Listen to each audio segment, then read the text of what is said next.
Sabri, que es parte de la Peluca de Sarmiento Zona Sur también, somos un programa de radio de la zona sur del Gran Buenos Aires, de Almirante Brown, parte de un colectivo docente también de la zona.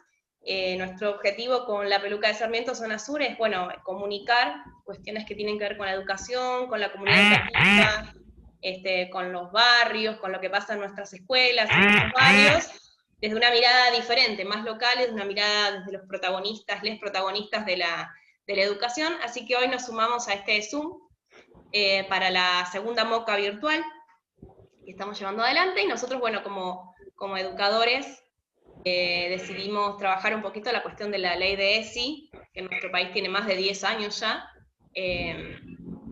y bueno, decidimos también compartir este espacio con Nahuel y con Carly, que van a contar, bueno, sus experiencias, las sensaciones que tienen desde identidades no binarias y desde identidades trans. Y también vamos a tratar de, entre los tres, vamos a tratar de criticar y vamos a analizar un poquito la ley de ESI para ver qué cosas tiene de buenas y qué cosas no tantas, para ver cómo hacemos en nuestras escuelas, por lo menos, pero también en las familias, empezar a generar esa transformación cultural que vamos necesitando, ¿no? La Peluca de Sarmiento sale todos los sábados de 10 a 11 de la mañana, por Radio AM 1580, y también por Facebook, bueno, un poquito por distintas redes, tratamos de hacer nuestro pequeño aporte. Bueno, antes de iniciar la charla, que va a ser la parte más jugosa, ¿no? Ahí, voy a acá mi pequeño machetito, voy a Nahuel San Miguel. Él es varón trans, militante trabo del Conurbano Sur, cofundador de Casa Trans Conurbane. ¿Está bien? ¿Lo dije bien, Nahuel? Perfecto, gracias. Y tenemos a Carly Coca Guzmán también, que es una persona no binaria. Carly, está bien. Ah, tiene el micrófono apagado. Bueno. Perfecto. Bueno, vamos a hacer una pequeña introducción pensando en todos aquellos que estén del otro lado de la transmisión y que no conozcan demasiado sobre la ley de ESI, porque quizás no estén en relación directa con la escuela, como docentes, pero también como papás, mamás o familiares de niñas que vayan a la escuela. Así que vamos a hacer una pequeña introducción como para tener una idea, y después nos vamos a dedicar a analizarla un poquito entre todos. Guille, si me podés poner el trabajito que armamos como para ayudarme un poquito y ser más gráfico, buenísimo. Ahí estamos. Bueno, Nahuel y Carly, si quieren aportar algo, a medida que hablo, me frenan y lo hacemos tranqui. Bueno, les contamos a todos los que están del otro lado, los que quieren conocer un poquito más sobre la ley, que esta ley tiene más de 10 años, ya casi 15, es del 2006. Y la segunda plaquita tiene más datos, esa, buenísimo. Es una ley que es del 2006, de octubre del 2006, así que estaría cumpliendo 14 años. Y es una ley que está basada en realidad en una legislación anterior, del año anterior, en nuestro país, que es una ley re importante, súper importante, que pasó media desapercibida, pero es una ley muy importante, que es la de Protección Integral de Derechos de Niños, Niñas y Adolescentes, es del 2005. Esta ley lo que dice básicamente es que las niñas y adolescentes se convierten a partir del 2005 en sujetos de derecho. Esto quiere decir que tienen el derecho de participar en la decisión de cuestiones que tienen que ver con su vida y dejan de ser objeto de tutela del Estado, como se entendía hasta el año 2004, ¿no? Es decir, los que fuimos formados antes de la ley de 2005 no nos entendíamos como agentes garantizadores de derechos de niñas. A partir de esta ley, las niñas tienen derecho a participar, son sujetos de derecho, y por lo tanto hay que, como garantes, digamos, docentes, por ejemplo, tenemos la obligación de garantizarles esos derechos, en este caso el acceso a la educación sexual integral. Por lo tanto, esto nos hace a los docentes, nos obliga a trabajar la educación sexual integral. Ahí hay un temita que hay que aclarar, que no es una decisión, una opción, si quiero o no trabajar educación sexual integral, sino que es una obligación, porque justamente tenemos que garantizar el acceso a esos derechos a las niñas y adolescentes en las escuelas. Y tiene esta ley la particularidad que tiene dos ejes importantes, ¿no? Uno es la integralidad, es decir, considerar todos los aspectos que se ponen en juego a la hora de hablar de una persona, ¿no? No solo los biológicos, sino también lo psicológico, lo social, lo afectivo, lo ético. Bueno, justo pasó alguien vendiendo por la calle. Es decir, todos los aspectos que forman a la integralidad de la persona, y por otro lado es una ley que habla de la transversalidad, ¿no? Dice la ley que el proceso de enseñanza-aprendizaje tiene que darse de una forma sistémica, y entonces todas las áreas curriculares y todos los niveles de la formación, desde jardín, desde los más chiquititos, hasta el último eslabón de la carrera, digamos, del transcurso en la escolaridad, tiene que tener educación sexual integral. Esto quiere decir que no es solamente la biología o las ciencias naturales las que van a hablar de educación sexual, sino que tenemos que hacerle caso a esta ley todos los espacios curriculares, incluso aquellos que históricamente no tenían nada que ver con la educación sexual, como las matemáticas o las ciencias duras, mal llamadas duras. Es decir, que todos los docentes tenemos que trabajar la educación sexual integral como una obligación. La siguiente, Guille. Y acá lo que vamos a destacar es que hay un cambio de enfoque muy importante, que también pasa a veces desapercibido. ¿Por dónde iría? Bueno, el enfoque tradicional era estrictamente biológico, los que estudiamos en los 80, en los 90, teníamos educación sexual solamente entendiendo desde la parte de la reproducción, y solamente eso. Desde lo biomédico, es decir, la sexualidad se entendía como la prevención de enfermedades de transmisión sexual y desde la prevención del embarazo, nada más que eso. Y desde lo moralizante, en el sentido de que se aceptaban solo las relaciones heterosexuales y había un contenido, una bajada muy fuerte sobre lo que se debe y lo que no se debe, ¿no? Entre comillas, muy desde lo moralizante, desde la moral, ¿no? En cambio, el enfoque de la ESI, de esta ley del 2006, iba a decir nueva ley, pero ya no es nueva en realidad, la anterior, Gui, no me pases todavía. Ahí está. Tiene que ver con una mirada desde la sexología, desde el placer del cuerpo sexuado, una mirada desde lo jurídico, es decir, se trabajan cosas como situaciones de qué es el acoso, qué es el abuso, qué es el grooming, cuáles de estas son, cuáles son delitos, bueno, qué acciones hay que tomar adelante en estas situaciones, y las cuestiones de género que tienen que ver con las identidades como una construcción social, cultural, histórica, más allá de la heterosexualidad tal como se veía en el enfoque anterior. Ahora sí, Guille. Lo tenemos a Guille del otro lado haciendo la operación técnica. Bueno, algunas cosas que refuerza y que cuestiona la ESI de nuestra formación histórica, tradicional, que a mí me parece que lo más difícil de aplicar la ESI, después lo hablaremos con Nahuel y con Carly, pero creo que lo más difícil es desaprender todo lo que teníamos instalado para volver a reformularnos. Creo que a los adultos lo más complicado, lo que nos está complicando más es esa parte, ¿no? Bueno, refuerza los cuidados del cuerpo, del propio y del ajeno, la valoración de la afectividad y de las emociones, el ejercicio de derecho, el fomento de relaciones sanas. Ahí hablamos de cuestiones, por ejemplo, de los noviazgos y demás con los chicos, las chiques. La diversidad y la no discriminación, la valoración de la integridad y el ejercicio en relación a la sexualidad, ¿no? Los 5 enfoques tienen que ver con esto, el reconocimiento de la perspectiva de género, el respeto por la diversidad, el ejercicio de los derechos, bueno, un poco están ahí instalados, ¿no? Y unas ciertas cosas que cuestionamos de forma muy importante, y esto puede ser que de alguna manera se trabaje en la escuela y otro tanto no, la cuestión de los estereotipos, de género sobre todo, los roles que se nos asignaron históricamente, en la sociedad, y sobre todo la heteronormatividad, que es lo que incluye la ESI, y que puede ser lo que no estaría funcionando demasiado bien. Vamos a charlarlo. Ahora sí, Guille.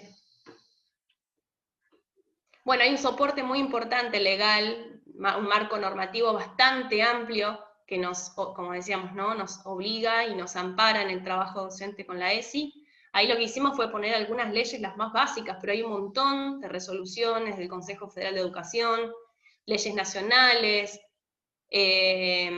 bueno, un montón un marco legal muy amplio que hace que estemos obligados a trabajar la ley, pero que también nos ampara ante la posibilidad de una avanzada antiderechos, digamos, de alguna queja de padres o de alguna acotación que las instituciones pongan a la hora de trabajar. O sea, hay mucha base legal para poder proteger nuestro trabajo y ampararlo.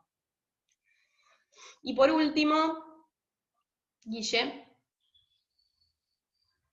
decidimos para este conversatorio pensar en los límites de la ESI, porque bueno, como decíamos recién, parece que es una ley que es perfecta, en realidad es muy buena, es una ley que ha generado un avance impresionante en el paradigma en el que nos tenemos que parar en la educación de niñas y adolescentes, pero tiene sus grietas, sus fisuras, vamos a decir, la palabra grieta es muy complicada, vamos a usar la palabra fisura, que primero, bueno, es una ley nacional, pero no está implementada ni reglamentada en todas las provincias, por lo tanto hay una desigualdad muy importante entre lo que se hace, por ejemplo, en Buenos Aires y lo que se hace en alguna provincia donde no está implementada. Se me ocurre Tucumán en este momento.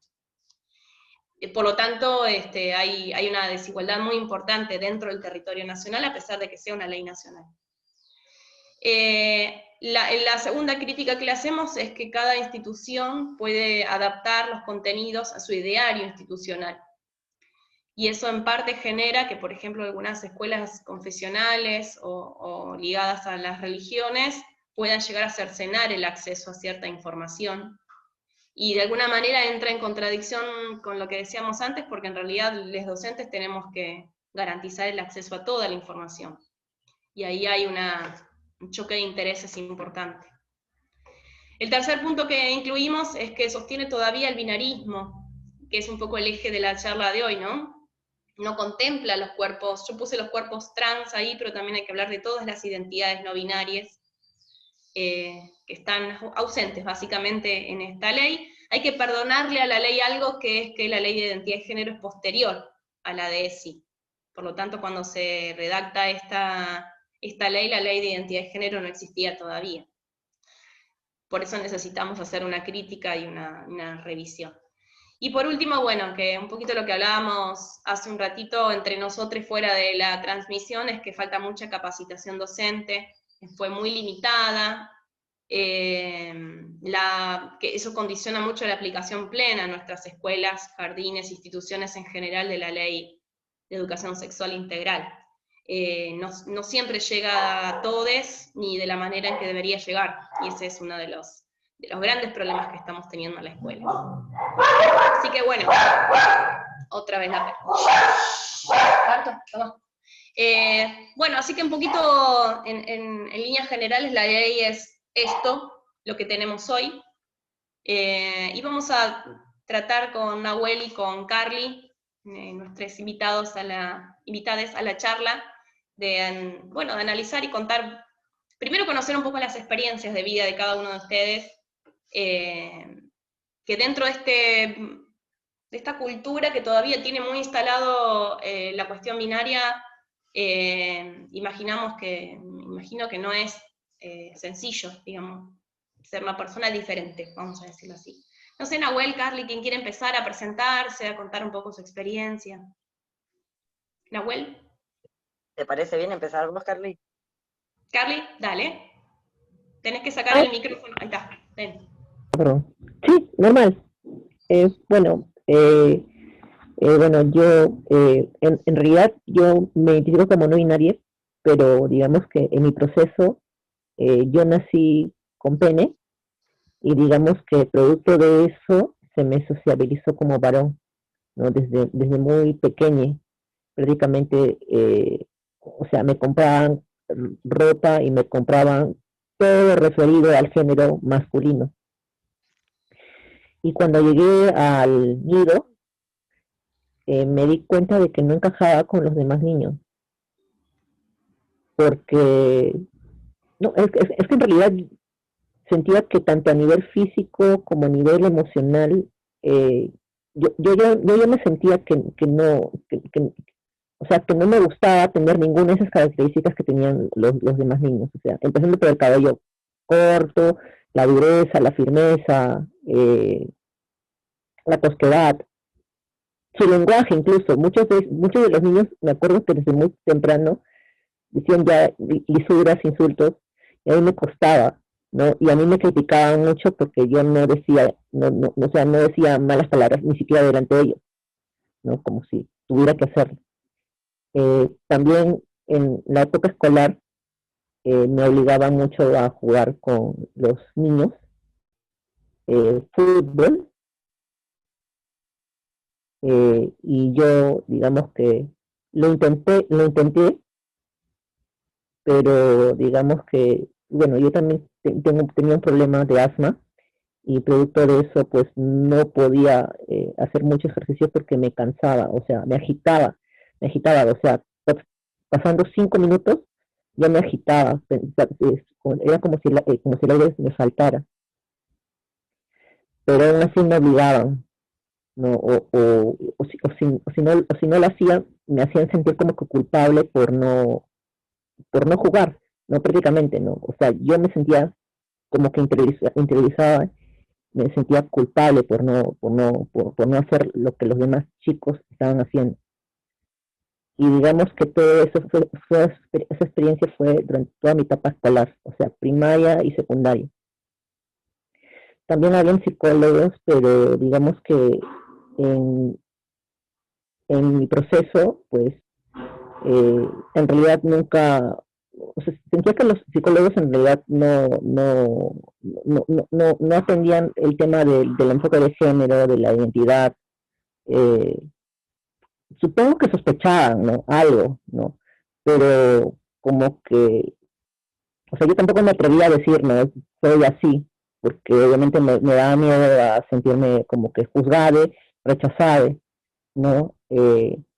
Ya cuando terminó el tema del colegio, cuando cumplí 19 años, eh, mm, en realidad fue mi hermano quien me sacó del closet, ¿no? Porque, o sea, mi hermano ya sospechaba, ¿no? Y yo tuve que a decirle a mi mamá obligada, ¿no? Prácticamente, de que no me sentía un chico, no me sentía un chico. Y yo digamos que al principio pensé que como no me identificaba como hombre, entonces seguramente soy una mujer trans. Y es ahí cuando empecé ir a ver colectivos de chicas trans, ¿no? Y conocí chicas trans, o sea, y a mí me pareció como que muy, como que interesante todo, pero llegué a la conclusión de que tampoco me identifico como mujer en el sentido de que no me nace el tener, por ejemplo, el operarme, ¿no? O sea, tener un cambio de sexo, tener un cambio de fisionomía, ¿no? Porque muchas se ponen pechos, glúteos, e incluso noté que en un principio que como que ellas como que querían que yo también tuviera como que todas esas operaciones, ¿no? Como para ser parte del grupo de las chicas. Y yo al principio como que no me atrevía, o sea, no les decía nada, les ignoraba, pero en el fondo como que sentí que no, o sea, no me nace el ser como que chica, a pesar de que siento de que tengo algunos rasgos femeninos, como también masculinos, pero no me nace. Y es ahí cuando descubrí la no binariedad.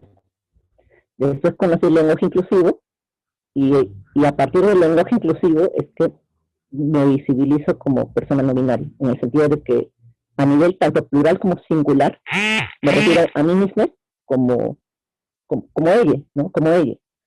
Y ya prácticamente ya toda mi familia sabe, Algunos respetan, algunos no, pero lo importante es que yo ya no me escondo, o sea, soy así con toda la gente, incluso en universidad, o sea, toda la gente ya lo sabe, ¿no? Mi mamá falleció al principio de la pandemia, y producto de eso es que empecé a tener una relación más cercana con mis tías, ¿no? Ellos no sabían nada, o sea, de mí no sabían nada, porque, o sea, mi mamá era como que muy, como que me quería ocultar de todo el resto de mi familia. Pero ya producto de eso, empecé a sociabilizar con mis tías, con mis primos, y ahora ya todos saben quién soy.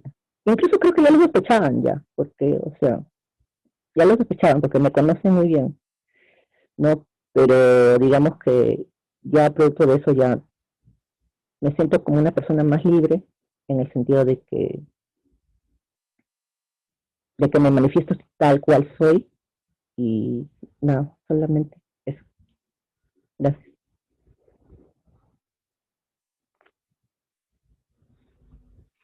Gracias, Carly. ¿Querés presentarte, Nahuel? Y después charlamos un poquito entre los tres. Bueno, buenísimo. Bueno, yo soy Nahuel, soy varón trans, eh, mi expresión de género es no binaria, y mi identidad de género es ser hombre trans. Eh, Milito en el conurbano bonaerense, en una organización que se llama Transconurbanes, que comenzó más o menos hace 6 meses asistiendo a personas trans de riesgo. También he militado en otros lugares. Bueno, obviamente somos cuerpos militantes y políticos y no querer hacerlo es casi imposible. Estudio el profesorado de literatura en Adrogué, así que me interesa mucho lo que es todo lo que tenga que ver con la educación en cualquiera de sus niveles, porque creo que todos sus niveles tienen su importancia. Y bueno, estoy acá del conurbano, nos llamamos acá, la expresión que usamos es trabo, porque lo utilizamos muy en el conurbano, como reivindicando esto de los sudaca del conurbano, que también termina siendo una identidad. También hay que tener en claro que hoy por hoy hay más de 80 identidades trans no binarias y se van sumando más. Eso hay que tenerlo muy claro. Eso lo contempla las charlas que vamos dando en las escuelas de ESI sobre lo que es corporalidades no hegemónicas. Y bueno, mi trabajo es ese, es militar en las escuelas, dar charlas en escuelas, en universidades, en cualquier lugar que se necesite poder empezar, como decías vos, Mariana, esto de la ley está hecha para que se construya a partir de, y creo yo que tiene que ver mucho con esto de, creo que primero hay que, para construir algo, de construir otra cosa, y no se hace hincapié casi nunca en eso y no se charla mucho, y que también la ESI no es patrimonio, porque también como que lo asociamos mucho a la escuela, ¿no? Quiero decir, como que la ESI solo se puede implementar en las escuelas, primario y secundario, y con suerte en terciarios y universidades. Nosotros en las orgas donde trabajamos e interactuamos entre compañeros cis, trans, no binarias, la ESI está a la orden del día. Es aplicable a absolutamente todos los parámetros de nuestra vida y eso también hay que empezar, me parece a mí, a deconstruirlo. Eh, Porque ESI hacemos todos los días todo. También creo que eso hay que empezar a cambiar esa mentalidad como para que se haga más amplio, mucho más fácil de llegar a todos los lugares. Sí, pensaba dos cositas. Pensaba en esto que decías vos, Nahuel, el tema de que la ESI debe, pero cada vez que hablo, bueno, que la ESI debe atravesar todas las instancias de nuestra vida, ¿no? Muchas veces a los docentes comprometidos con la ESI nos sucede esto de que muchas veces el trabajo en el aula es maravilloso y el proyecto y demás, y después vemos que el niño sale de la escuela y va a un cumpleaños, por ejemplo, en un salón de fiestas donde todavía se sigue separando a nenes de nenas, se sigue usando el rosa y el celeste, un poco lo que contaba Carrie, ¿no? La imposición de un color según una identidad binaria, es decir, que como que el trabajo parecían dos mundos diferentes, ¿no? Lo que uno dice en el aula y lo que después se vive afuera, por supuesto no en todas, no se puede generalizar, pero suele pasar mucho esto. Carly, te quería preguntar qué te pasa con el lenguaje inclusivo. Una vez que descubriste el ella para designarte, ¿cuál fue tu sensación? ¿Qué sensación o qué... sí, ¿cuál fue la emoción que te atravesó al momento de conocer el pronombre que te identifica? Yo creo que lo que me dio es como que una validación a mi identidad, porque antes yo como no sabía, entonces yo usaba el masculino, pero usaba el masculino no porque me identificara como varón en realidad, sino lo usaba por costumbre, ¿no? O sea, pero ya después cuando descubrí el lenguaje inclusivo, entonces dije, ¿por qué voy a seguir utilizando un pronombre masculino que a la larga nunca me identificó? O sea, en realidad nunca me identifiqué, o sea, porque, o sea, yo desde niña, o sea, sentía que tenía que, como que, intentar ser como los demás chicos, y a partir del lenguaje inclusivo creo que ya no, o sea, no necesito identificarme con otras personas, no necesito ser otra persona, sino ser yo nada más, ser Carly, en mi caso. Me dio validación a mi identidad, el lenguaje inclusivo. Sí, Nahuel, también con respecto a esto, como estudiante de lengua y literatura, ¿no? Se me ocurre que el lenguaje inclusivo también debe ser una pelea, una lucha interna, ¿no? En el profe. Sí, yo lo planteé mucho, justamente porque en el curso que yo estaba, en el ingreso éramos 120 personas, bueno, y en el aula que me tocó a mí éramos 62 personas, el único varón trans era yo. Cuando llegué no dije nada, ¿viste? O sea, era como que todo, cuando me llamaban por lista yo levantaba la mano, era Nahuel, ¿viste? Pero la corporalidad hablaba decía otra cosa. Entonces fue un trabajo me tocó jefa de cátedra la profesora Paula Bonorino, una excelente profesora para mí, que ella, la materia que daba era de lingüística. Entonces lo que se charló en algún momento es, yo planteaba el hecho de la palabra, ¿no? Se asocia, la palabra es una imagen visual, ¿no? O sea, la palabra en sí misma es una imagen visual, digamos. Entonces yo agarré y le digo, bueno, está bien. Yo tengo tengo una hija de 20 años, que vos le decís papá y ella en forma muy, muy graciosa dice, ¿cuál? ¿El que tiene pechos o el que no? Otra palabra utiliza, ¿no? Pero no voy a utilizar. Entonces le digo, mi hija tiene de la palabra padre, se transfiere a hombre, y de hombre tiene dos corporalidades. O sea, a ella se le disparan dos imágenes. Entonces mi profesora me dijo, ay, Manuel, otra vez me dice. Entonces yo le decía esto, venimos de un lenguaje que en su principio, una de sus bases, eh, no era binario, porque tenía un neutro, después se hizo binario. Entonces yo le dije, si comenzó el idioma que nosotros tenemos, la lengua que nosotros tenemos, su origen era ese, ¿por qué no se puede? O sea, ¿dónde dice que no se puede, no? Quiero decir, me dice, sí, pero vamos a tardar como 200 años. Bueno, no importa si tarda 200, 100 o 5, pero de algún lado tiene que surgir el Empecemos, claro. Claro, porque de algún lado las identidades, porque también lo que hay que tener en cuenta, y me parece a mí que también hay que charlar, lo que no se habla mucho en lo que es las exposiciones de ESI, es esto de, una cosa es tu identidad de género, ¿no? Otra cosa es tu expresión de género, y otra cosa es tu identidad sexual, ¿no? Entonces ahí vamos. Ahora yo me presento, soy Nahuel, soy hombre transgénero, que es mi identidad de género, lo que dice mi DNI, que tampoco ya sería válido que no fuera binario. Mi expresión es no binaria, porque yo uso la ropa que me gusta me la pongo. O sea, no tengo ningún tipo de problema. Y después tengo mi identidad sexual. Entonces, también eso hay que remarcarlo, porque si no empezamos esto, bueno, sí, se hace mucho lío, pero si es varón, y ni hablemos si le empezás a explicar lo del no binario, ¿no? Esto de, ¿cómo no binario? ¿Qué? O sea, la gente ya con la palabra trans agarra una eclosión cerebral con lo que es no binario, ¿viste? Es como esa no comprensión, pero volvemos a lo mismo. Yo pude acceder a una cierta información que en el círculo que yo me movía, que era muy cerrado, supe que el varón trans, a mis 38 años, o sea, yo no tenía 20 o 10 o 5, ya tenía una hija de 18 años, padres que habían y amigos y hermanos que habían tenido una hermana, hija ahí. Y cuando yo, como dice Carly, cuando yo recibí la información dije, ah, bueno.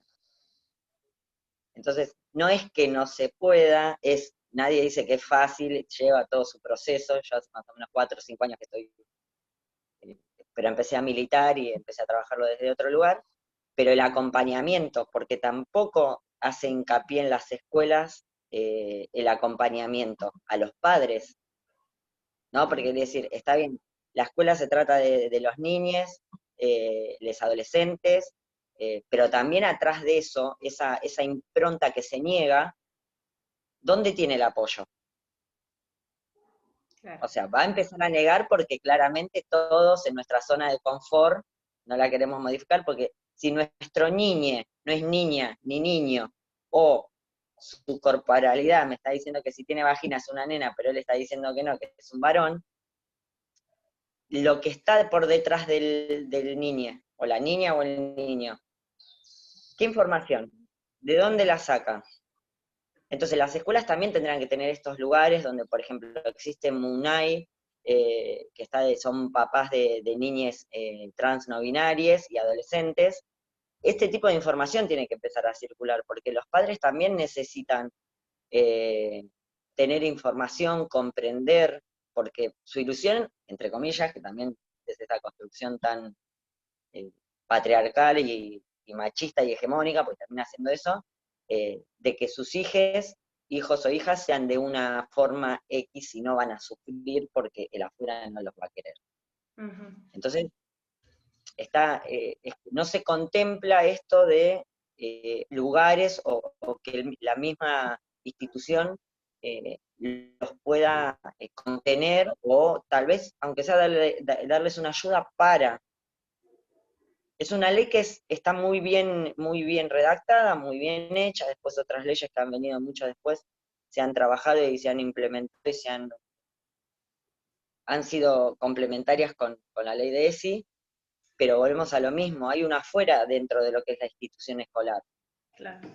Entonces, y ahí no se deconstruye, y de ahí no empieza. Entonces también esta resistencia creo que viene desde ese lugar, que solo sea una ley que se implemente en el sistema educativo sin tener una contención familiar. Claro. Es lo que a mí me parece, ¿no? A raíz de las charlas que yo he dado en escuelas, lo que he notado es eso. Claro.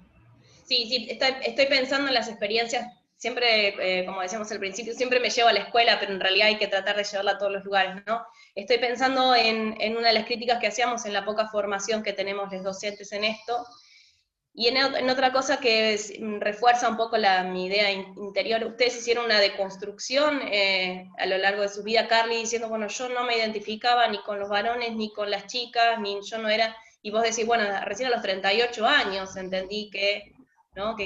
O sea, ustedes personalmente hicieron una deconstrucción. ¿Qué nos queda a los que fuimos criados en el más estricto patriarcado y que adoptamos nuestra identidad que fue asignada al nacer, ¿no? Que no pasamos por esta necesidad interna de revisar?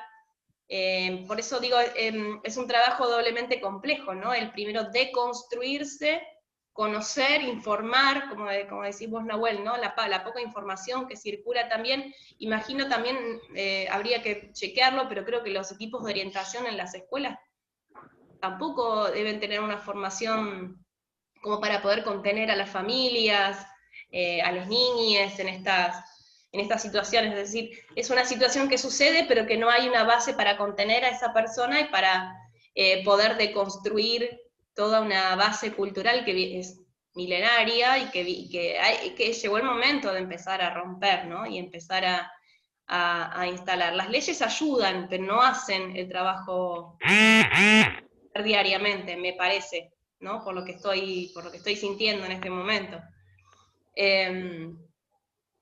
Bueno, el lenguaje inclusivo está teniendo muchas resistencias por distintos sectores. ¿En qué sectores de la sociedad o en qué momentos de su vida sintieron mayor resistencia? ¿Cuál creen que es el bastión él o los bastiones en la sociedad que les impiden hacer estas transformaciones?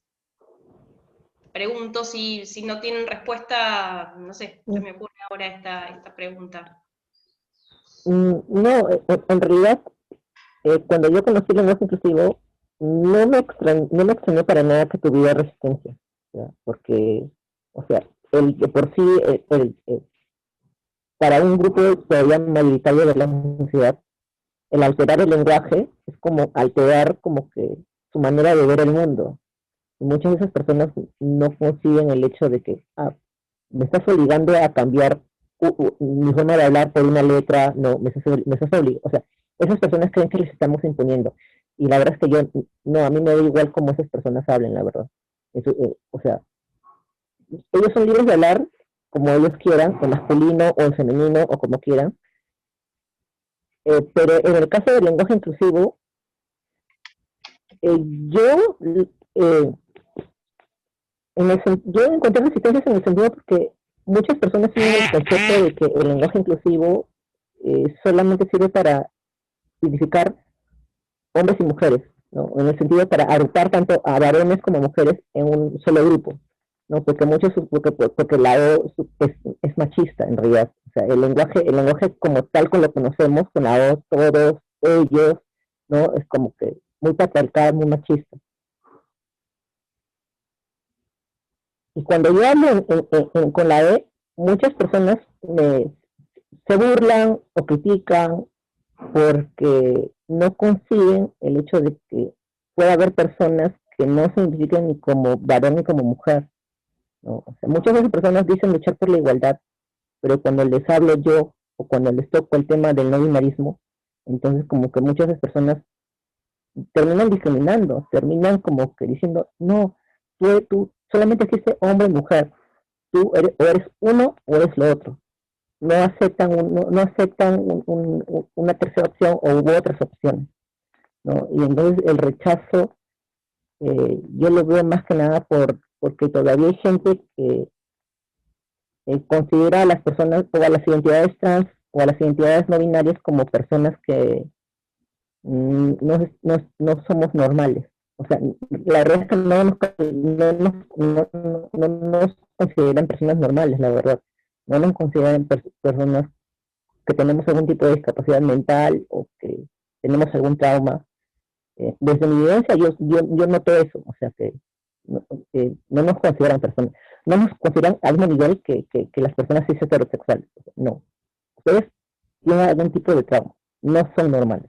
Eso es prácticamente lo que nos están tratando de decir, ¿no? Y para mí es muy importante el lenguaje inclusivo porque de alguna manera como que yo lo uso como una herramienta política para visibilizar, ¿no? O sea, también existe o estas otras opciones, ¿no? Aparte de ser hombre, de ser mujer, de ser trans, ¿no? Porque también hay trans binarios, ¿no? Mujeres trans, hombres trans, trans masculinos, trans femeninas, pero también hay una diversidad de personas trans que no nos identificamos con ninguno de los dos géneros preestablecidos.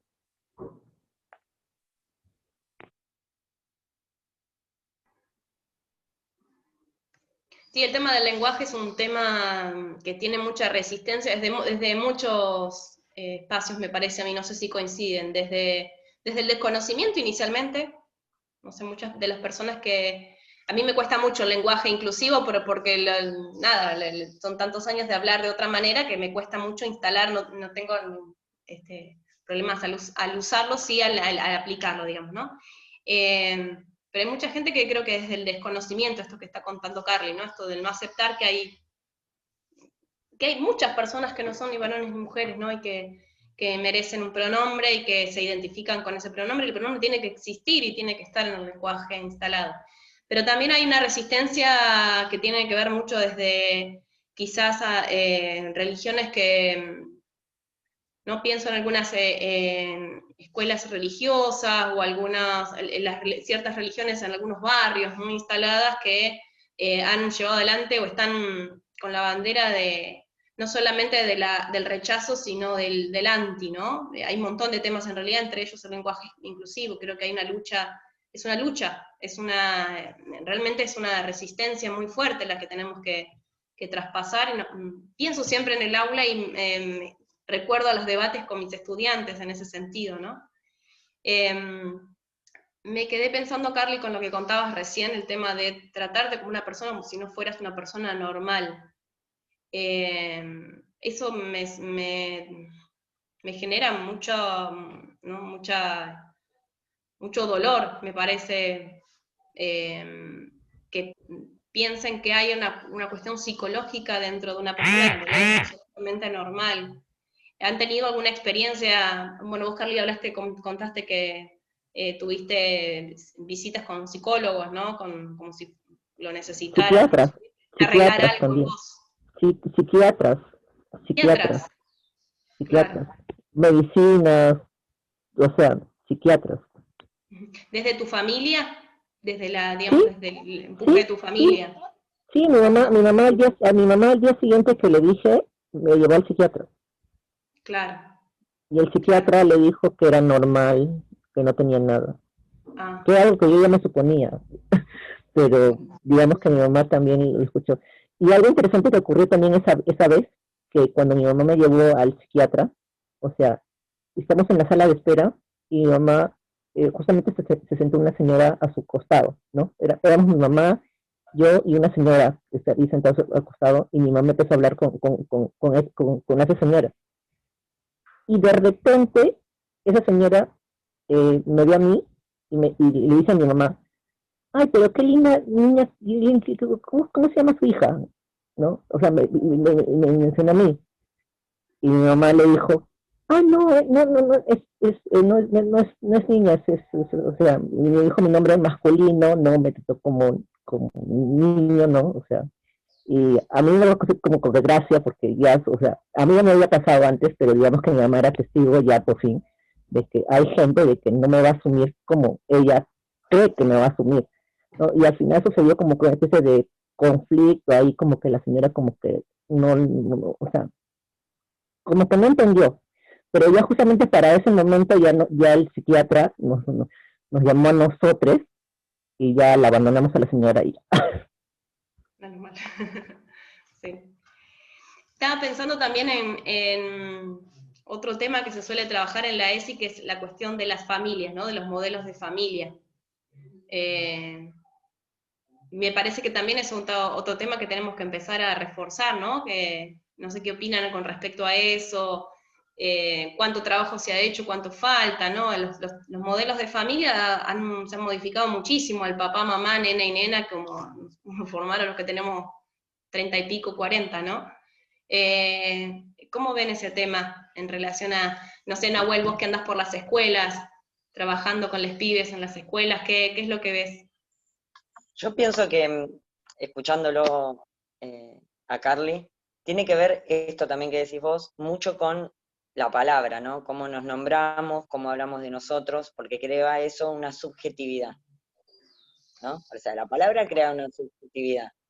Entonces, cuando la palabra en sí misma también es, interviene mucho lo cientificista, ¿no? Hablando, o sea, lo estoy aclarando por lo que voy a decir ahora. Entonces, cuando ya lo cientificista tampoco alcanza, vienen los insultos atrás, ¿no? Porque siempre termina con eso. Mm. Yo siempre lo hablo lo mismo, ¿no? La cuestión del núcleo familiar, ¿no? Porque se habla de esto, bueno, dos papás, dos mamás, papá y mamá, una mamá sola, un papá solo. También hay personas que viven solas con sus mascotas y son una familia. Entonces, yo siempre hago hincapié en eso porque parece ser que las personas trans o no binarias solo tenemos que hablar de esta formación de familia que tenga que ver con, a ver cómo es ser padres trans, cómo tener un papá trans y una mamá trans, o cómo tener padres gay, o cómo tener padres no binarios.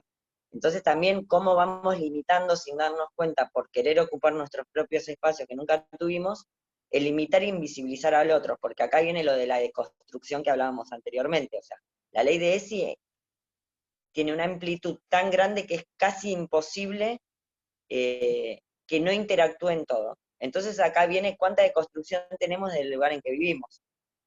¿No? Quiero decir, porque yo voy a pelear por mi lugar, Carly va a pelear por el de él, vos vas a pelear por el tuyo, pero en esa lucha y en esa pelea de las identidades y los espacios y las identidades políticas que son absolutamente necesarias para tener derechos, empezamos a reproducir por lo que empezamos a luchar. ¿No? Quiero decir. Entonces, familias, por eso se llama familias diversas, y ahí es donde cuando vos das una charla, nosotros lo hacemos, ponemos un abuelito con un perro, un abuelito con un nieto, o sea, la diversidad de familias es tan inmensa como la identidad de familia o de personas. Entonces también hay que tener en claro desde qué lugar nos paramos para hablar de quiénes somos y qué representamos, pero sin olvidarnos de la representación del resto de las personas y de las otredades, porque si no el discurso tiene que, o sea, el discurso tiene que ser, me parece a mí, tiene que ir con esto de quiero deconstruir, bueno, pero no solo de mi lugar, porque si no se condice lo que hacemos con lo que decimos, ¿no? Entonces también tiene que ver eso, porque si vamos a dar charlas y hablamos de diversidad familiar y somos trans o somos no binarias, o somos familias trans o familias gays, también hay que hacer hincapié que hay este tipo de familia y que no está mal que viva una mujer cis de 30 años con 2 perros y 2 gatos y es una familia. Porque esos animales cuando esa persona llega lo están esperando y esa persona quiere llegar a la casa por sus mascotas. Por, entonces yo voy a eso, ¿no? Quiero decir, empecemos también a construir esto, que sí ocupamos nuestros lugares, pero no nos olvidemos el lugar del otro, porque si no empezamos a reproducir esto del patriarcado, del machismo de otro lugar, y termina siendo, me parece que, muchísimo peor. Porque eso es lo que le enseñamos es lo que le vamos a enseñar a los chiques, a nuestros hijos y a los chiques más adelante. Sobre todo yo lo fui notando dando las charlas, ¿no? Sobre la construcción cultural de las corporalidades, de las familias, de las identidades. Tiene que ver muchísimo con eso. O sea, un niño que va al jardín y no tiene sus papás y vive con sus abuelos, o con un abuelo, con un tío, y no está identificado, ¿no? Porque cuando el chico dice, no, vivo con mi abuelo, ah, con tu abuelo, lo mira como diciendo, uy, qué cosa No rara. tenés familia, claro. Claro. Y ese chico empieza a ser no normal como nosotros, las personas trans, que muchas veces tampoco estamos consideradas personas, ¿no? Quiero decir, a ver, no nos tratan como personas, o sea, este punto. Entonces, también cabe desde este lugar, tal vez cuando, lo hemos, las charlas, por ejemplo, yo he dado muchas charlas en secundaria, las charlas las organizan los chicos porque tienen necesidades, y nos ha pasado ir a charlas y que los profesores no han querido participar y se fueron y dejaron a los chicos con el director. Eso te quería O sea, preguntar, que las nuevas generaciones, ¿no? Les pibes adolescentes, imagino que además de la curiosidad, del querer saber, ¿no? Todo lo propio de la edad, ya han hecho un trabajo que quizás a los adultos nos está faltando muchísimo. Algunos tenemos las intenciones, yo tengo muy pocos conocimientos, los estoy escuchando, me estoy aprendiendo un montón y trato. Hay otras personas que no tienen ese interés. Creo que les pibes vienen con otra cabeza, ¿no? Vienen ya con un camino ya andado, sin querer, que nosotros todavía estamos en la línea de salida, ¿no? Tal vez es una sensación mía, no sé, Carly o Nahuel, qué opinan en relación a las nuevas generaciones. Sí, yo considero que las nuevas generaciones, son ahora como las veo mucho más abiertas al cambio, o sea, ya no se cuestionan quizás lo que nuestros padres y nuestros abuelos se cuestionaban, ¿no? O sea, el hecho de ver el sexo como algo meramente reproductivo o solamente heterosexual, nada más. Yo noto que los jóvenes o los jóvenes de ahora ya puedan hablar libremente de su sexualidad, eh, ya conocen o toleran más los términos de las diferentes orientaciones sexuales o identidades, ¿no? Cosas que quizás nuestros padres no nunca les enseñaron en realidad a nuestros padres sobre identidad de género, expresión de género, orientación sexual. Para ellos es como que algo desconocido. En cambio, creo que a los jóvenes con los más adelantos tecnológicos, la globalización y ahora el acceso a una mayor educación y una mayor información, pues hace que yo creo que las nuevas generaciones pues sean mucho más, eh, no digo tolerantes, sino digo que entiendan más. Algo como tú, Mariana, nos estás escuchando, o sea, siento de que hay más jóvenes que también, o sea, aunque no sean trans o no sean no binarios, igual se toman el trabajo de escuchar, ¿no? Porque, bueno, es información, conocimiento. Sí, pienso que el caminito que estamos haciendo, sobre todo ustedes, ¿no? Desde su militancia y demás, está dando algún fruto. Es lento, no sé si lo vamos a ver nosotros consolidado, pero el caminito se está dando. No sé, Nahuel, vos qué opinás cuando das las charlas, o todavía tenés mucha resistencia, no sé. No, desde los chicos no, porque se plantea el hecho de que los chicos son los que tienen como esta necesidad de respuesta y las exigen. O sea, tienen plenamente conciencia que son sujetos de derecho, partamos de esa base. Entonces, si vos tenés chicos de 11, he ido a la secundaria con chicos de 11, 12, 13, 14 años, y son plenamente conscientes de sus derechos. Entonces vos, no vos, no quiero decir, el general de la sociedad, cuando desde su niñez y su adolescencia, esa persona va construyéndose sabiendo que es sujeto de derecho, va a pelear por los derechos. Entonces le empiezan a surgir un montón de cosas que quieren saber.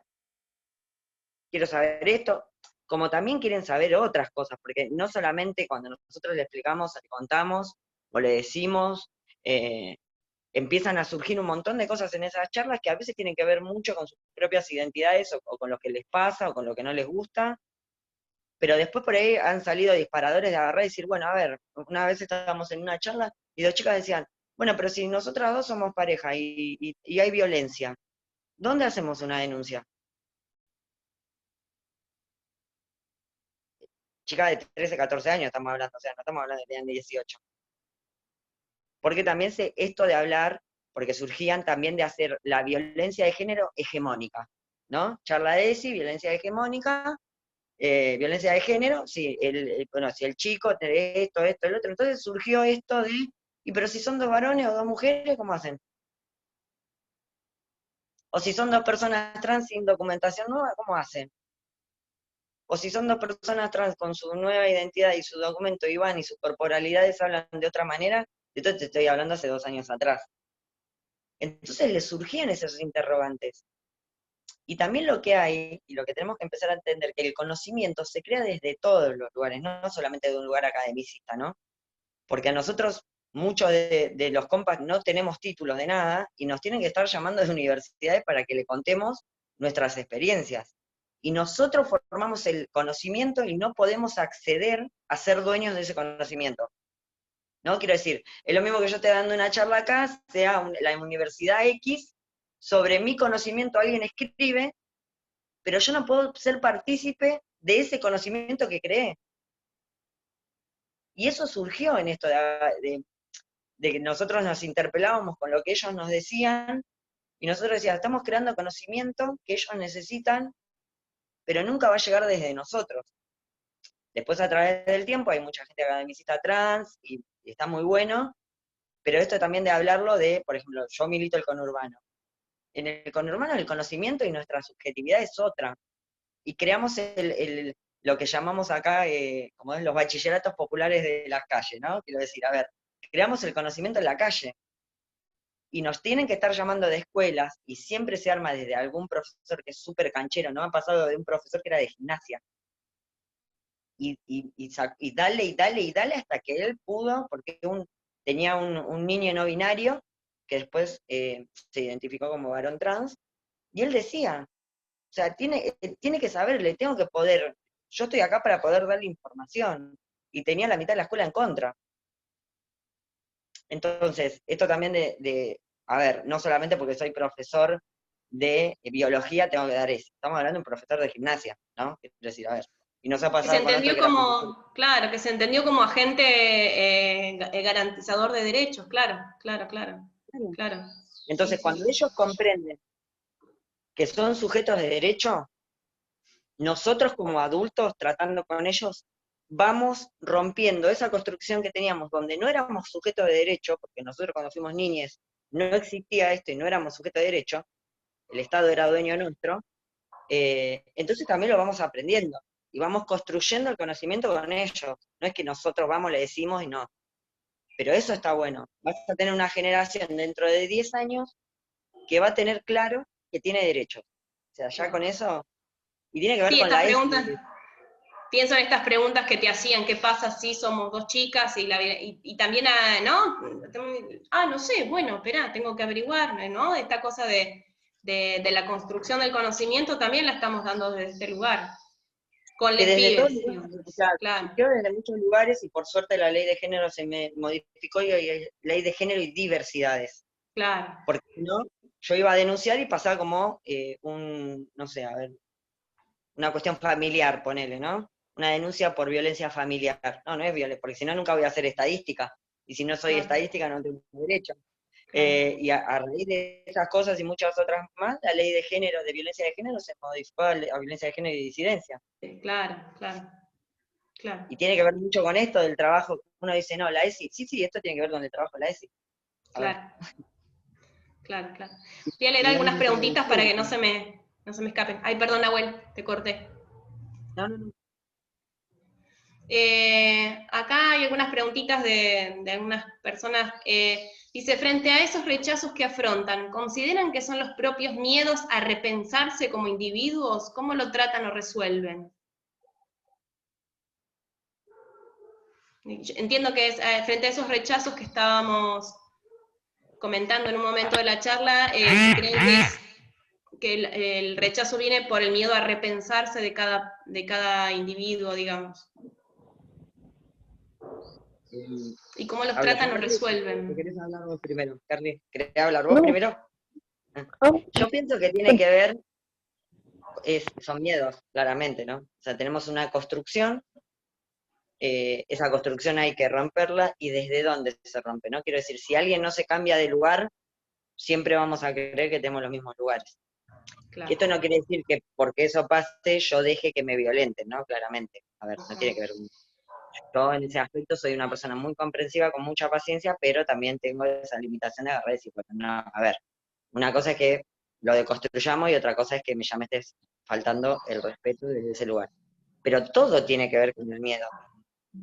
Si tenés que enfrentarte a ciertas cosas, y nos pasa a nosotros, el miedo hace que no he visto un ser humano que no reaccione de manera no muy agradable ante el miedo. A todos nos ha pasado. No sé, vas caminando por la calle, viene un perro y lo pateás. ¿Por qué tenés que patear al perro? O sea, porque es un perro, porque es un animal, el animal no tiene derechos. Entonces yo, en igualdad de condiciones, quiero decir, como somos seres humanos y tenemos igualdad, yo lo puedo hacer con quien considero que es inferior a mí. En este caso, que yo no lo considero, claramente por eso lo pongo el otro está creyendo que está que yo estoy en inferioridad de condiciones.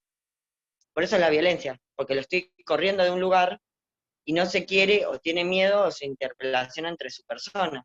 Me ha pasado un montón de veces. A mí me ha pasado con mi hermano dice, pero si vos toda la vida fuiste esto, yo, no, a ver, vos seguís siendo lo que vos querés. No te tenés que correr porque a mí me pasa. A mí me pasa porque yo lo sentí y me daba cuenta que no iba, y no iba, y no iba, y no iba. Y a raíz de un montón de charlas que tuve con él, que él pasó y dijo, bueno, a ver, soy gay, no soy gay, me gusta mujer, a ver, soy esto, no soy esto. Y se tuvo que interpelar y correrse de todos los lugares hasta darse cuenta que había entre todo eso que se corrió, cosas que estaban muy buenas, cosas que a él no le hacían bien, y hoy se considera un varón cisgénero. Pero transicionó él también a razón de mi transición, ¿no? Quiero decir. Para mí tiene que ver con el miedo, que tampoco es un justificativo para estar maltratando a nadie, ¿no? Quiero decir, a ver. Me parece. No, claramente el maltrato no se justifica de ninguna manera, pero creo que tiene que ver con la incertidumbre que genera en el otro. Creo que las seguridades nos dejan tranquilos a todos, tranquiles, pero ante cualquier situación de incertidumbre aparecen todas estas cuestiones, ¿no? Y pensaba en la palabra tolerancia también, que me parece una palabra bastante poco oportuna para este tipo de cosas. Me parece que es respeto la palabra que tenemos que proyectar en nuestros pibes, ¿no? La tolerancia es una palabra horrible para estas cosas, pero para un montón de otras situaciones, ¿no? Empezar a correr esa palabra del lugar. Leo otra pregunta, dice, el lenguaje inclusivo está aceptado por cada vez más instituciones educativas universitarias, independientemente de la RAE, independientemente de que la RAE lo acepte o no, porque también es una herramienta política para interpelar el binarismo. Es un aporte de alguien. ¿Qué situaciones cotidianas se identifican como molestas y que las personas que las realizan tienen naturalizadas. Algunas cositas ya estuvimos contando, no sé. No te entendí muy bien la pregunta, Mariana. La vuelvo a leer, Carly, es alguien que nos compartió esta pregunta. Dice, ¿qué situaciones cotidianas identifican como molestas y que las personas que las realizan tienen demasiado naturalizadas, digamos, que ni siquiera se interpelan, ni siquiera se preguntan si a vos te puede llegar a molestar o obvias? Bueno, digamos que en el caso, yo vivo con mi hermano, ¿no? Mi hermano es un varón cisgénero, heterosexual, creo. Eh, y justamente el tema con él es que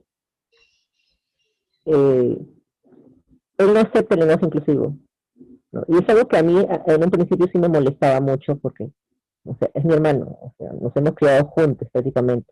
Nos llevamos solamente 2 años de diferencia, o sea, somos prácticamente contemporáneos y digamos que en un principio a mí me chocó bastante el hecho de que él no entendiera mi situación en realidad, y hasta el día de hoy no le entiende, pero digamos que es algo que también yo normalicé, o sea, no sé si la palabra exacta es normalizar, es algo que, digamos que es algo que tengo que sobrellevar, ¿no? O sea, el hecho de que va a haber gente desconocida o dentro de tu propia familia que no te va a entender 100%, ¿no? Yo también tengo algunas tías de que entienden mi no binarismo, pero al mismo tiempo me siguen llamando con mi nombre asociado de nacimiento, ¿no? Mi papá también también lo usa, o sea, prácticamente toda mi familia usa, me llama con mi nombre asignado de nacimiento.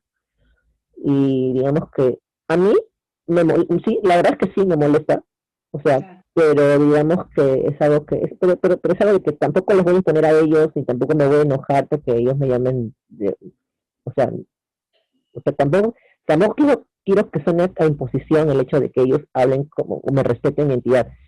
Quisiera que es algo que a ellos les nazca, ¿no? Pero digamos que es así, pues digamos que hay algunas personas que nos tocó vivir digamos que en familias más conservadoras y en otros casos familias mucho más abiertas al cambio, donde quizás no hay ese problema de que, te digas como no binaria, entonces ya te voy a llamar con ese nombre y te voy a llamar así, ¿no? Pero digamos que mi caso es como que del otro lado, ¿no? Es como que una familia conservadora que le cuesta entender, ¿no? Y seguramente le va a seguir costando entender, eh, pero lo importante es que yo me acepto como persona, o sea, creo que eso es lo más importante, que yo ahora me acepto como persona, yo ahora sé que tengo derechos, y yo ahora, eh, pues, sigo, ¿no? Sigo en mi camino, en mi lucha por, por hacer valer mi identidad y mi forma de ser en realidad, ¿no? Yes. Claro. Uh-huh. No sé, Nahuel, si querés contestar la pregunta, si se te ocurrió alguna respuesta. Por lo que veo en la pregunta son situaciones cotidianas, plantea. Claro. Y en lo cotidiano, yo ya superé un montón de cosas, ¿no? Quiero Claro, decir, me yo no imaginé, estoy sí. operado, por ejemplo, entonces mi corporalidad es como muy andrógina, ¿no? O sea, porque tenía como mi físico era muy, muy hegemónico femenino, entonces yo me hormonicé más o menos 1 año y medio, y ciertas características se modificaron, entonces se volvió como muy andrógino. Entonces, a mí lo que me causa, no sé si me incomoda, ¿no? Pero me causa esto del impacto que causas en el otro. Claro. Y me empecé a dar cuenta que yo no me siento incómodo con eso. O sea, cuando yo pude dar vuelta a la situación en mí, decir, a ver, yo voy por la calle con este cuerpo que a mí me encanta, ¿quién se pone incómodo? A raíz de eso a mí me pasó que dejé de sentirme incómodo por un montón de otras cosas más. Por eso también es como uno lo trabaja con uno, y como uno, hay compañeros que no, compañeros que les es muy, muy difícil, sus historias son muy, muy fuertes, pero yo lo puedo trabajar desde ese lugar, ¿no? Quiero decir, o sea, me río, termino, porque viste, desde el primer refilón me dice, sí, muchacho, ay no, señora, discúlpeme, entonces yo le digo, Claro. bueno, sí, entonces, y ahí venimos también con lo anterior, del desencaje. Entonces, a mí me resulta como muy capaz que lo digo de esta manera, muy gratificante el que pase eso, el que la persona después va a quedar, porque me ha pasado, por ejemplo, yo hice toda mi transición donde viví toda mi vida. Entonces hay personas que me conocen desde que era muy pequeño. Y al principio era como esto, ¿viste? Si bien siempre me vestí no, mi vestimenta siempre fue no binaria, ya después el cambio fue bastante notorio. Entonces era esto al principio de ir notando cómo a través del tiempo la persona, entonces yo hoy en mi barrio, con las personas grandes que hay, con todo, soy Nahuel, pero, o sea, anterior era, mi nombre anterior, ay no, Nahuel, perdóname. Y yo un día agarré y dije, en realidad yo no estoy incómodo, no soy el que está incómodo. Si yo dejo que me pongan en un lugar de estar incómodo, sí, pero cuando yo descubrí que yo no estaba incómodo, que pasaba, iba y venía, y esto de que el otro quedaba como, como cosas, ahí empecé a comprender que la incomodidad en realidad tiene que ver con uno, no con el otro. Claro, con las inseguridades de la persona que se sienta incómoda. Claro, sí, sí, sí. Y Yo, aparte yo está sí- buenísimo porque sembraste la semillita, ¿no? Uno, no sé, me Claro, imagino y que uno te tiene que sentirás ser ahí. sincero con eso. No, ¿Cómo? quiero decir, eso uno tiene que ser sincero con uno, y no siempre echarlo a la afuera. Claro. ¿Qué te causa incomodidad? ¿Qué mal que la pasan? ¿Qué mal que viven? Sí, claramente somos un sector que es muy vapuleado, pero podemos crear estrategias y poner al otro en un lugar incómodo, ¿no? Quiero decir, a mí me atraviesan muchísimas otras cosas más que son mucho más delicadas por ahí, mi vida personal, que salir a la calle y ser varón trans. Esto, claro. Entonces, es como que vos agarrás y decís, ¿desde qué lugar? Pero comprendí eso a raíz de estas cosas que me fueron pasando, y ya ser varón trans para mí es realizado, y otras cosas que me atraviesan me cuestan un poco más, y son mucho más difíciles de poder adaptarme a la afuera, por ejemplo. Entonces, depende cómo vos vivas las cosas, o cómo hagas de eso una gran cosa, es como también te sientas incómodo, ¿no? Parece a mí.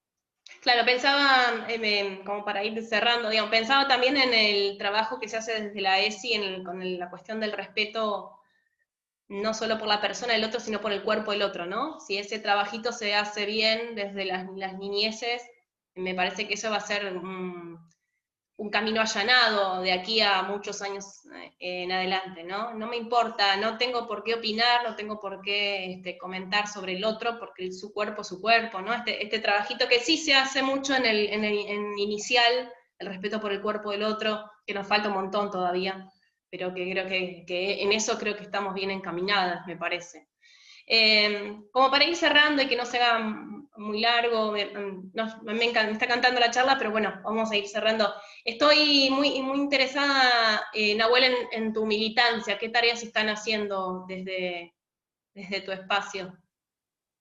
Ahora desde Trasconurbanes, hasta el 20 de diciembre, repartimos bolsones una vez por semana, a compañeras y compañeros trans no binarios, la mayoría en sus domicilios porque fueron personas de riesgo. Más o menos empezamos con 5 o 6 personas, y mañana entregamos 20 bolsones casi, que pudimos sustentarlo gracias a un taller, una maratón que hicimos junto a Luciana Mignoli, taller de escritura, que lo hicimos el sábado pasado. Bueno, la verdad que todo el mundo se copó con esas donaciones, y bueno, pudimos cubrir todo lo que es los bolsones que faltan hasta el 20 de diciembre y las cajas navideñas. Asistimos también en asesoramiento a compañeros trans o no binarios con las hormonas, y el año que viene ya tenemos otras aristas que las vamos a ir trabajando. Vamos a trabajar la parte de discapacidad, las diferentes discapacidades intelectuales y de aprendizaje.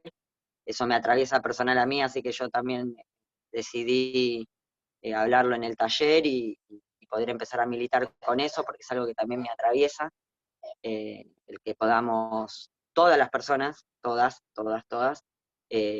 mayores, o sea, mayores de 18 años, ¿no? Quiero decir, porque viste que se sabe que la ley de educación en toda la primaria y en toda la secundaria ampara a los maestros integradores, pero es muy difícil en terciarios y sobre todo en universidades. Yo estoy trabajando bastante con eso para poder seguir estudiando, para que me adapten currículum y poder estudiar de la mejor manera. Así que también trabajamos la parte sobre todo discapacidades,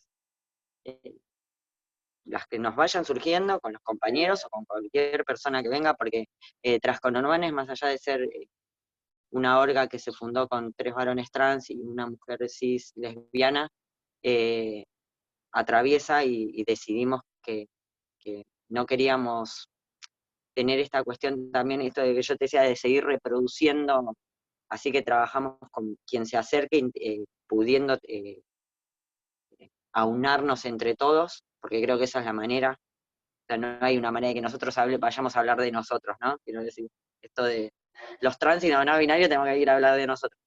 Entonces nos pareció que en la orga estaba muy bueno, tenemos una parte joven con chiques trans, no binarios y cisgénero, heterosexuales o diversidad sexual también.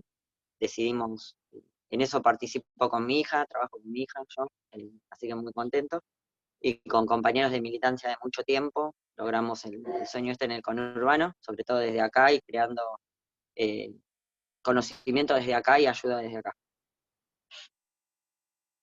Ahí está. ¿Hay algún espacio, si hay alguien que nos esté escuchando, que quiera comunicarse con ustedes, o que tienen algún espacio en particular para escribirles, para... Tenemos la página de Instagram que se llama Transconurbanes, y si no, la página de Facebook que es Transi Conurbanes, porque Facebook no nos dejó poner la palabra Transconurbanes, nos negó la página, entonces le tuvimos que poner Transi Conurbanes, esa es la página de Facebook. Y la página de Instagram es Transconurbanes. Y si no, el teléfono de la orga que es 11 35 15 33 83.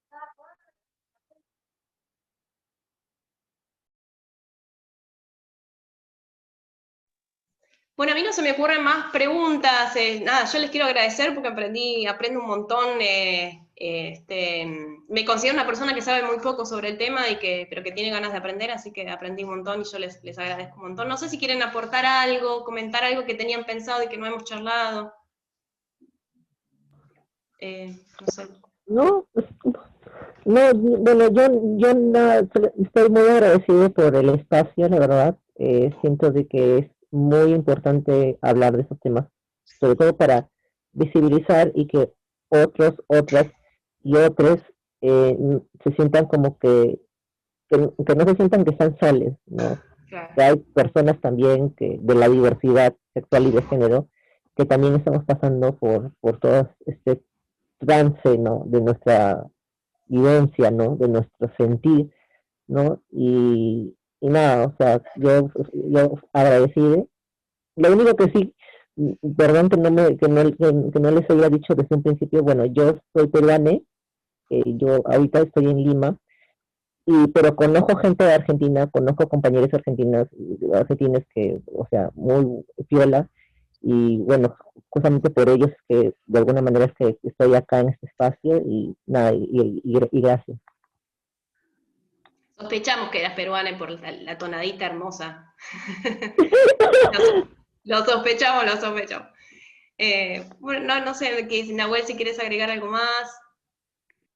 No, yo creo que con eso Contentísimo. estamos apoyando, esto es muy importante también para que se tenga muy en cuenta y se concientice, la muerte de Diana Zacayán para que pueda caratularse como transfemicidio, porque no la están queriendo caratular como transfemicidio, así que estamos haciendo fuerza, acompañando a su familia y bueno, en todos los lugares que podemos visibilizarlo, poder concientizar a la gente que fue un transfemicidio, o sea, no fue un homicidio.